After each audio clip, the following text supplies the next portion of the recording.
Pode tomar o assento, ficar à vontade, para louvar a Deus através do pastor Rony, do pastor, pela declaração de amor e carinho da igreja do meio. Que Deus possa estar abençoando em nome do Senhor Jesus. Pela Bíblia nós dizemos que Deus não dá uma igreja para um pastor. Deus dá um pastor para uma igreja. A igreja nunca será o presente de um pastor. O pastor sempre será o presente de uma igreja. Amém? Abra comigo, por favor, Apocalipse, no capítulo 22, versículo de número 12. Eu quero falar sobre os 3 desafios de Deus, de maneira bem rápida e prática, tentando ser um pouco pedagógico, porque o assunto é sobre o arrebatamento da igreja. Apocalipse capítulo 22, versículo de número 12.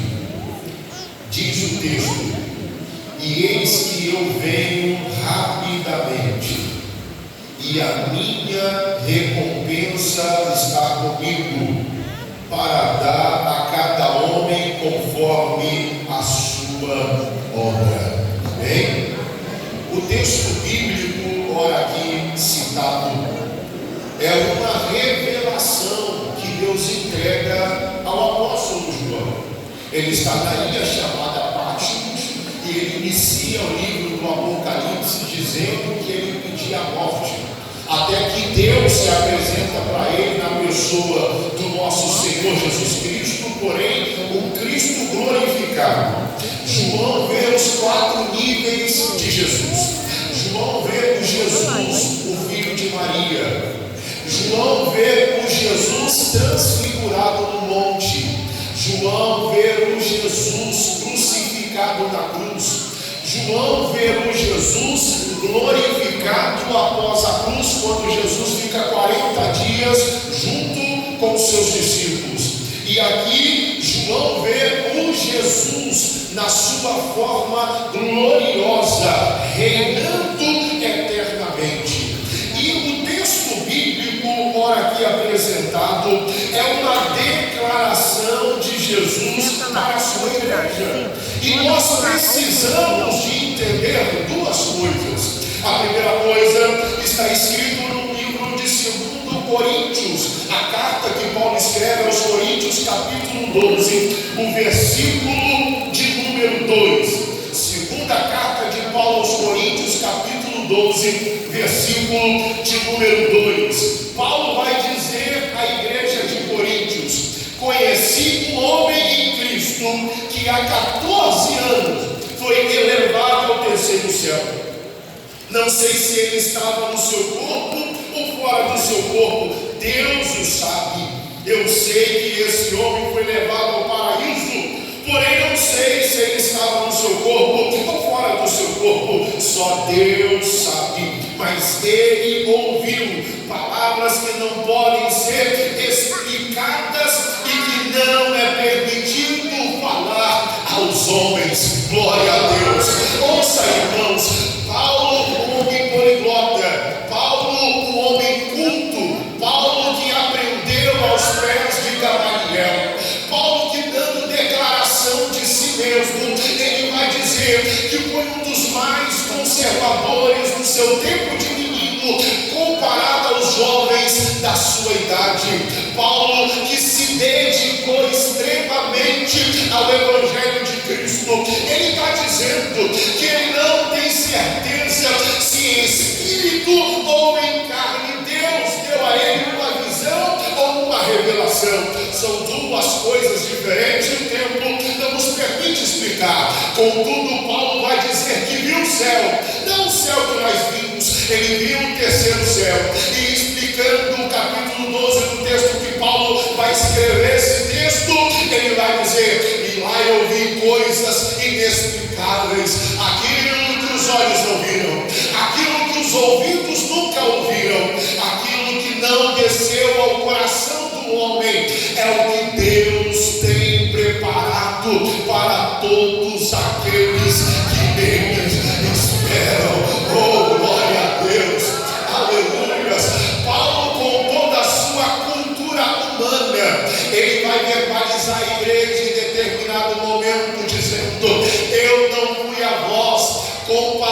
palavras de sabedoria humana. Pelo contrário, eu fui a vós sem querer saber nada entre vocês, só com um objetivo: pregar Cristo ressuscitado. Aleluias. Ele coloca de lado o teu conhecimento humano e diz: o templo é lugar de pregar Cristo, o Filho do Deus vivo. Glória a Jesus, glória a Jesus. Paulo, ele não tem a revelação plena do céu, ele não tem autorização da parte de Deus para descrever como é o céu. Porém, um homem esquecido da ilha chamada Patmos, já com seus 90 anos de idade, o próprio Cristo se apresentando para ele vai dizer: João, eu quero que você escreve tudo aquilo que você ouvir e tudo aquilo que você vê. Aquilo que Paulo não fez, Deus deu autorização a João para fazer. Aí João vai dizer: eu fui a um ambiente aonde as ruas são de ouro, os muros de cristais e as águas puras e cristalinas que jorram debaixo do trono de Deus. Aleluias. E diante disso eu quero falar sobre os 3 desafios de Deus. Em Romanos capítulo 1, versículo de número 29 ao 32, nós iremos observar o primeiro desafio de Deus. E qual é o primeiro desafio de Deus? É tirar a igreja do mundo. E de que mundo? O apóstolo Paulo escreveu aos irmãos em Roma, está aqui com a ajuda dos nossos irmãos da mídia: estando cheio de toda iniquidade. De que iniquidade? Quem está cheio? O próprio homem. O homem está cheio de iniquidade, fornicação, malícia, avareza, maldade, inveja, homicídio, contenda, engano, malignidade. Versículo 30: sendo murmuradores, difamadores, aborrecedores de Deus, injuriadores, soberbos, presunçosos, inventores de males, desobedientes aos pais e à mãe. Versículo 31: nesses infiéis nos contratos, sem afeições natural, irreconciliáveis, sem misericórdia. Versículo 32: os quais, conhecendo o juízo de Deus, que são dignos de morte, os quais tais coisas praticam, não somente as fazem, mas também se agradam dos que estão fazendo. Olha a missão de Deus. 1 Timóteo capítulo 3, versículo de 1 a 4. Vamos um pouquinho aqui dentro da Bíblia. Primeira carta de Paulo ao pastor jovem Timóteo, capítulo 3, versículo de 1 a 4. Esta é uma palavra fiel. Se alguém deseja o episcopado, excelente obra deseja. É necessário, pois, que o bispo seja irrepreensível, marido de uma mulher, vigilante, sóbrio, honesto, hospitaleiro, apto para ensinar. Continue: não dado ao vinho, não espancador, não cobiçoso, não ganancioso, mas moderado, não contencioso e não avarento. Versículo 4: que governe bem a sua própria casa, tendo o seu filho em sujeição, com toda modéstia. Ouça isso, irmãos. Quando Paulo escreve aos irmãos em Roma, ele está dando a descrição da natureza humana.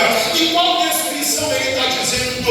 Ele está dizendo que nós, seres humanos, somos gananciosos, temos maldade no coração, somos cheios de inveja, mentira, engano. Paulo, ele vai mais a fundo. Lá em Romanos 5, versículo 10, ele vai dizer: nós somos inimigos de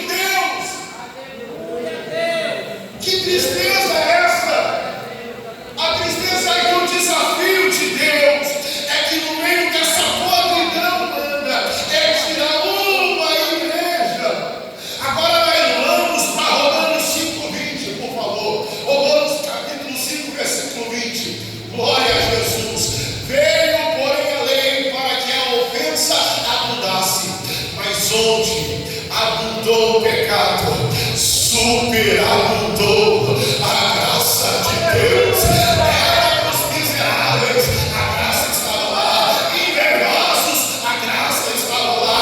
Amantes de si mesmo, a graça estava lá. Mentirosos, a graça estava lá. Fornicadores, a graça estava lá. Amantes ao dinheiro, mas a graça estava lá. A lei veio para nos revelar o pecado.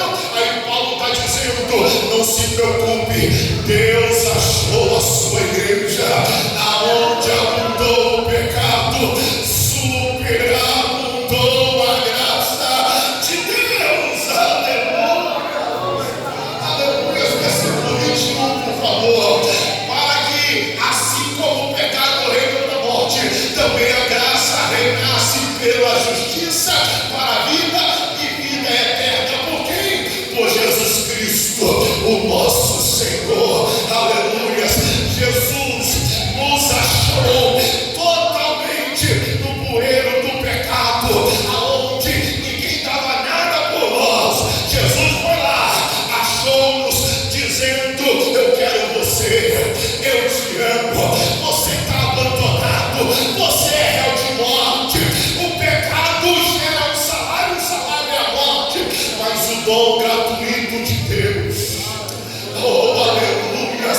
Jesus passou da nossa história, pastor Rony, quando nós não valíamos nada, olhou para o Senhor e falou: agora eu te coloco na minha obra, eu te lavo, eu coloco o teu nome escrito no livro da vida e te coloco para servir no meu santuário.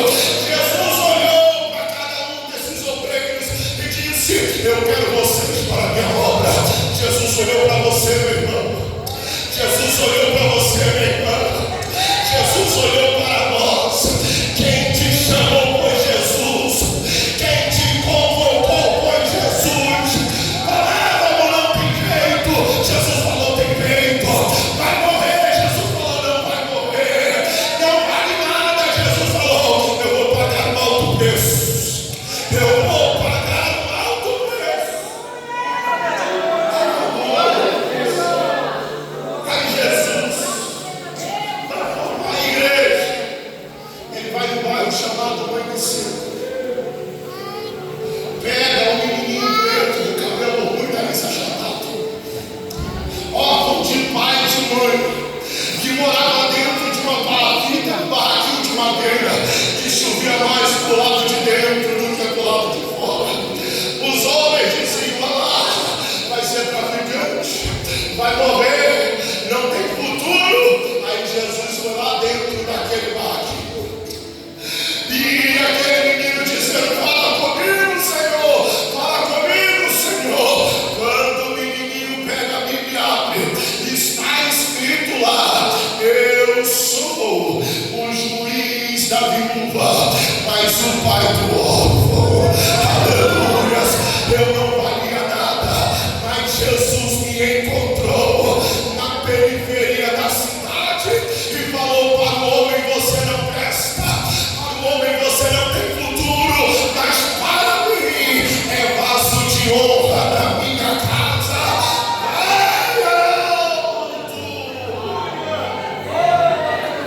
E como a minha, muitas outras histórias se assemelham.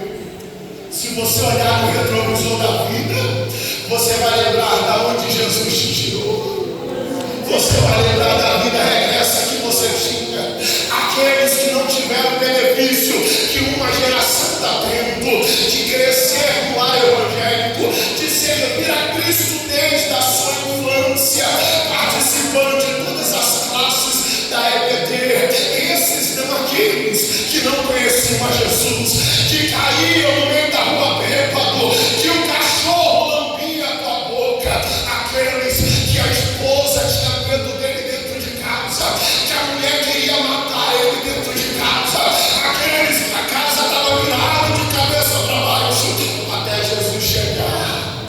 Aí Jesus chega nessa casa, salva a mulher, salva o homem, salva os filhos, coloca na tua presença e diz: tu é igreja, tu é igreja, tu é igreja, aonde a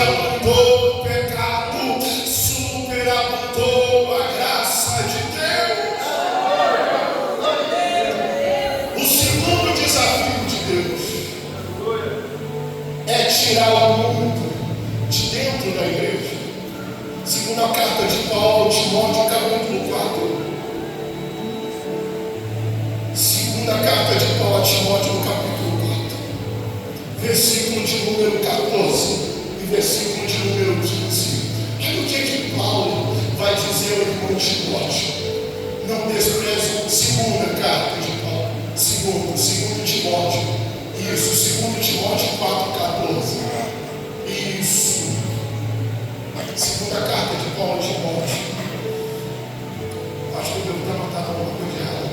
Assim, versículo de número 2, por favor. 4:2. Isso, por favor. Que pregue a palavra nesse tempo, fora de tempo, corrija, repreenda, exorte com toda a longanimidade e doutrina. Versículo 3. Porque virá tempos em que não suportarão a sã doutrina. Ouça isso. Ouça isso. Se Deus tirou a igreja do mundo, agora Ele precisa tirar o mundo de dentro da igreja. E que mundo é esse que Ele tem que tirar de dentro da igreja? É aquele grupo que não suporta mais ouvir a doutrina da palavra de Deus. Quer viver na promiscuidade, tudo pode, sem regra, sem nada. Aí Paulo está dizendo: Timóteo, chegarão dias que você vai pregar a Bíblia, eles vão botar a mão no ouvido dizendo: eu não quero ouvir Bíblia, eu quero ouvir chave de carro, chave de casa, eu quero ouvir coisas materiais. Não suportarão a sua doutrina, mas tendo coceira nos ouvidos. A dor está pregando, o louvor está sendo tocado. Jesus, que acabe logo, porque o shopping me espera. E acabe logo, porque eu tenho que ir para a pizzaria. Acabe logo, porque eu tenho que tomar Coca-Cola depois do culto. Eu não suporto mais ouvir a palavra. Prefere ficar 4 horas em uma pizzaria do que 2 horas na casa de Deus. Prefere ficar 4 horas na pracinha comendo churrasco do que ficar 2 horas na casa de Deus ouvindo a palavra de Deus. Aí Deus está dizendo: o meu desafio é tirar esse mundo de dentro da igreja.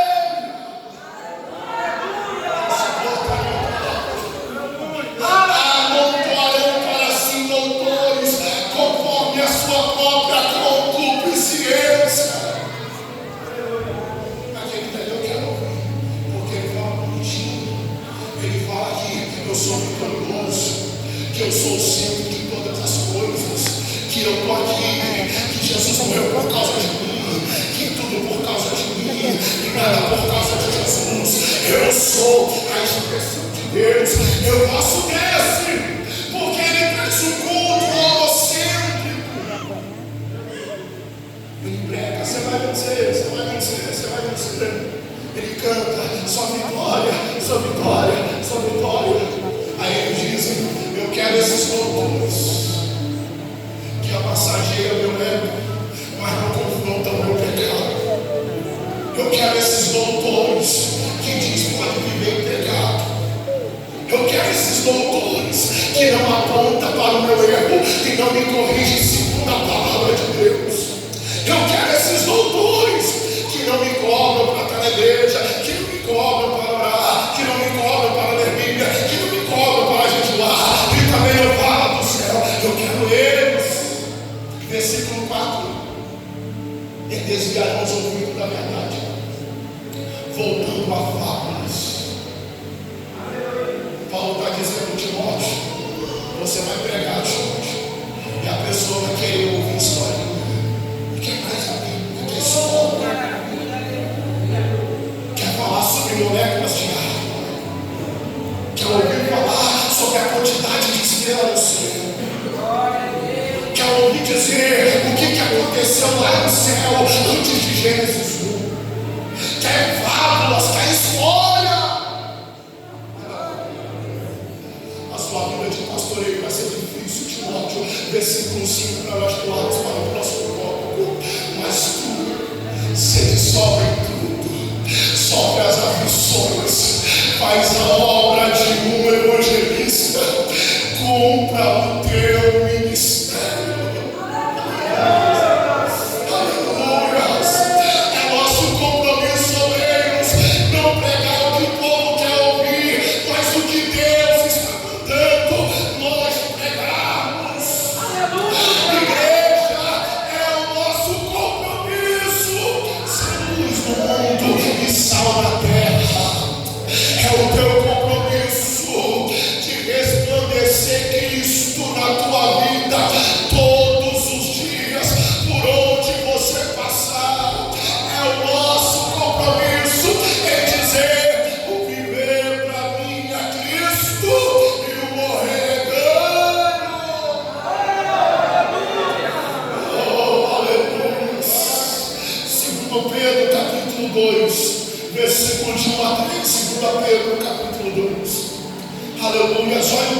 negarão o Senhor, que os resgatou, trazendo sobre si mesmo repentina destruição. E muitos seguirão as suas dissoluções, pelos quais será blasfemado o caminho da verdade. E por avareza farão de vós negócios, com palavras fingidas, sobre os quais já de largo tempo não será tardio a sentença, e a sua perdição não tardará. Ouça isso. Não tem aqueles que negam a Cristo, que pregam na igreja e que saem para adulterar, que cantam na igreja, mas que saem para fornicar, que são obreiros na igreja, mas que guiam o povo para o pecado, que muitos olham para eles e dizem: se for para ser crente como ele, eu não quero não. É mau exemplo, é mau testemunho. Não tem esse daí, não se preocupe com ele não. Mas por quê? Jesus já está de olho neles. Jesus já está de olho neles. Jesus já está de olho no falso profeta. Jesus já está de olho no usurpador. Jesus já está de olho naqueles que entram para enganar o povo dele. Jesus já está de olho neles. Não tem aquelas reportagens que enojam o evangelho, e você fica enojado e quer até parar de ser crente por causa de meia dúzia de pessoas que envergonham o nome de Cristo. O escritor dos Hebreus diz: olha para eles não, eles não são referência. Olha para Jesus, o autor e o consumador da nossa fé. Nesses últimos dias nós não temos tempo para olhar para o lado, é tempo de olhar para Jesus, porque o desafio de Deus é tirar o mundo de dentro da sua igreja. Oh Jesus! O terceiro desafio de Deus é tirar a igreja da igreja, para nós finalizarmos. João 14, por favor, versículo de número 1. Olha o que a Bíblia vai registrar. João 14, versículo de número 1. Não se turbe o vosso coração. Credes em Deus, crede também em mim. Versículo 2. Na casa do meu pai há muita morada. Se não fosse assim, eu vou teria dito: vou vos preparar lugar. Versículo 3. E quando eu for e vos preparar lugar, virei outra vez e vos levarei para mim mesmo, para que onde eu estiver. Jesus também está de olho na tua fidelidade. Jesus está de olho na tua sinceridade. Jesus está de olho na verdade que você expressa ao servi-lo. E Ele está dizendo: para onde eu estiver, eu quero que vocês estejam. Eu quero que vocês estejam. Aonde Ele está, chegará um dia que eu e você, que nós o encontraremos. Aleluia. Primeira carta de Paulo aos Coríntios, capítulo 15, versículo 54. Aleluia.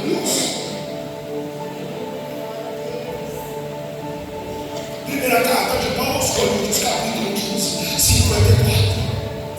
Enquanto isso que é corruptível se reveste de incorruptibilidade, é isso que é mortal se reveste de imortalidade, então cumprirá a palavra que está escrita: tragada foi a morte da vitória.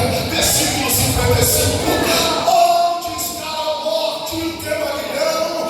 Onde está, ó inferno, a tua vitória? 56 horas. O aguilhão da morte é o pecado, e a força do pecado é a lei. Versículo 57. Mas graças a Deus,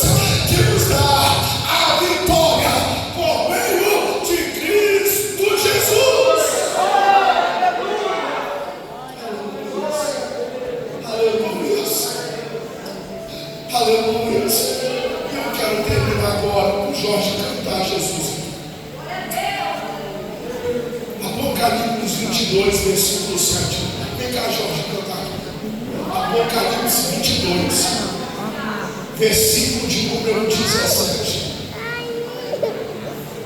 O que o texto bíblico diz? E o Espírito e a esposa dizem: aleluia! E quem ouve, diga: vem. E quem tem sede, vem. E quem quiser, tome de graça. Se coloque em pé. Se coloque em pé. Aleluia. Aleluia. O primeiro desafio de Deus é tirar uma igreja do mundo. O segundo desafio de Deus é tirar o mundo da igreja. Mas o terceiro desafio de Deus é tirar a igreja de dentro da igreja. Aleluia! E que tem sede, tome de graça da água da vida. Aleluia! É Jesus dizendo: em breve. Não é Jesus que voltará. Não. Jesus só voltou uma vez, só veio uma vez e retornará uma única vez. Ele não voltará pela terceira vez. A promessa agora, meu pastor, a promessa agora, senhores obreiros, é Jesus dizendo: eu não vou voltar para arrebatar a minha igreja. A promessa é Ele dizendo: eu quero que a